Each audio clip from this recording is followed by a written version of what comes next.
গির্জার স্বর্গারোহণ কেন হবে? প্রভু যিশু কেন তাঁর গির্জাকে তুলে নিতে ফিরে আসবেন? যিশাই বইয়ের ২৬ অধ্যায়ের ১৯ এবং ২০ পদে এর ভবিষ্যদ্বাণী করা হয়েছে। সেখানে ভাববাদী যিশাই লিখেছেন, হে আমার প্রজারা, ঘরে ঢোকো যতক্ষণ না ক্রোধের সময় শেষ হয়। ঈশ্বরের বাক্য গির্জার স্বর্গারোহণের আরও একটি কারণ ঘোষণা করে। এটি হল প্রকাশিত বাক্য ৩ অধ্যায়ের ১০ নম্বর পদ। প্রকাশিত বাক্য ৩-এর ১০-এ লেখা আছে, আমি তোমাকে, যেহেতু তুমি আমার বাক্য পালন করেছ, তাই আমি তোমাকে সেই মহাক্লেশের সময় রক্ষা করব যা সারা পৃথিবীকে কাঁপিয়ে দেবে। ভালো করে দেখুন, তিনি বলছেন সারা পৃথিবী, আর এই মহাক্লেশ ঈশ্বরের ক্রোধের দিনের কথা বলছে।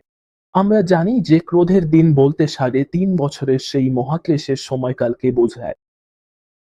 আর তাই মহাক্লেশের পরে আমরা জানি যে মহাক্লেশের আগে প্রভু নির্দিষ্ট সংখ্যক মানুষকে রক্ষা করবেন। এরাই তারা যাদের স্বর্গারোহণ হবে। সুতরাং স্বর্গারোহণের উদ্দেশ্য হল খ্রিস্টশত্রু পৃথিবীর সমস্ত জাতির নিয়ন্ত্রণ নেওয়ার আগেই প্রভু তাঁর গির্জাকে তুলে নেবেন।